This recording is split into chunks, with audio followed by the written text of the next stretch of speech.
Now that we've installed these anchors, it's time to install this longer FlowStop with straps.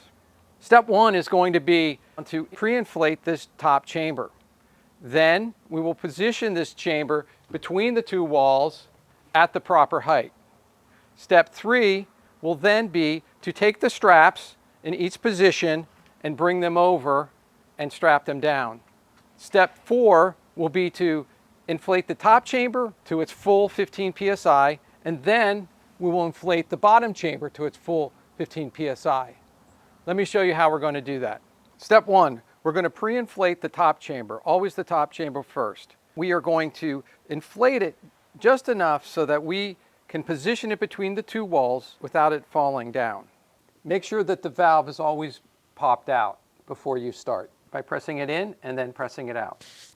Now, when we connect the hose, we want to make sure that we tighten it clockwise.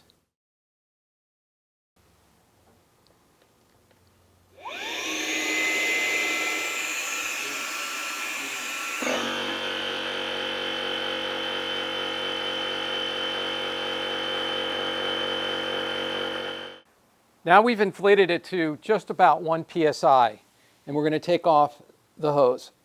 And you can see that there's some give to the FlowStop.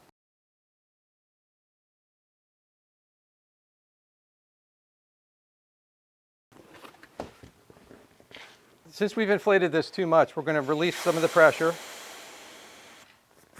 If you find it's a little tight, you can use what we call the V technique, which is to pop in this here, the side, and then do it also on the top if you have to, and it will slide right in. You also want to use the V technique here on the bottom to get it positioned so that it's going straight across. Now that the FlowStop is positioned between the two walls, we want to make sure that we've got the proper height. The way to determine the proper height is to use these flaps with the arrows down below. As you can see, this on the right side is too low, and there on the left side is too high. So what we're going to need to do is we're going to need to push this up where the arrow is touching the bottom of the floor. On this side, we need to bring the arrow down to the floor. As you can see, it's too high here. So we're going to use the V technique, put our hand in here and pull it down until that arrow is touching the floor. Now that it's in position, we're going to put the straps on. Here's a quick tip.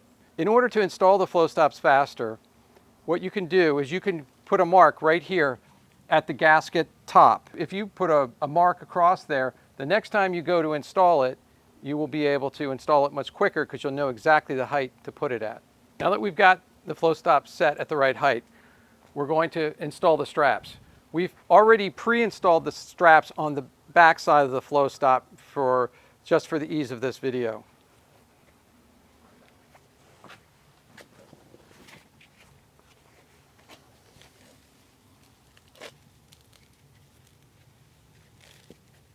Now, to know that we've got the right strap tension, you should be able to put both fingers under here and move them back and forth and still feel that there's pressure. But you don't want it to over tighten it, because that will happen when you inflate the top chamber and then the bottom chamber. Just make sure that when you place the strap on and before you tighten it, that you do not have the strap covering the valve. Otherwise, you will not be able to inflate the FlowStop. Now that you've got your straps on and you're inflating your FlowStop, you can just make sure that it's positioned so that it's not going to interfere with anything such as the garage door or any other object. And you can push it in this way. You can also gingerly kick it in with your foot if you need to. So here we go.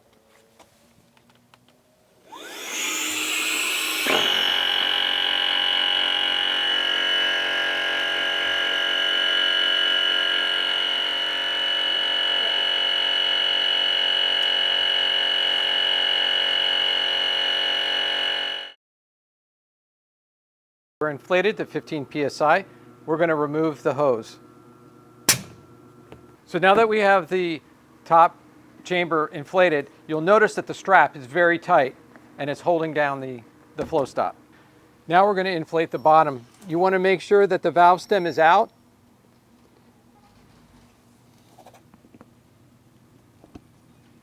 twist clockwise to tighten.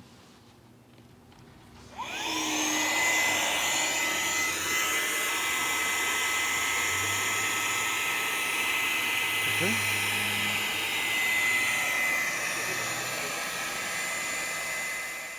Now that we've got this FlowStop installed, the next thing is inspections. We want to inspect the gasket on the sides and the bottom to make sure that they are properly sealed.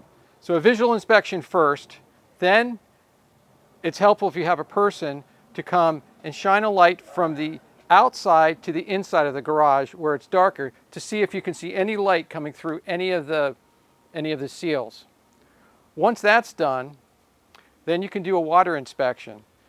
With your water inspection, you do not want to use a pressure washer, because if you use a pressure washer with that kind of force, you could rip the gasket. So what you want to do is you just want to use a hose, and you want to spray the hose along all the edges. If upon visual inspection, or the light inspection, or even the water inspection, you find a gap, you're going to want to go back to step 2, and you're going to want to tighten down your straps and make sure that your FlowStop is going to have enough pressure pushing downward in order to seal the bottom and as well as the sides. And once we're done with that, we're going to close up with these plugs.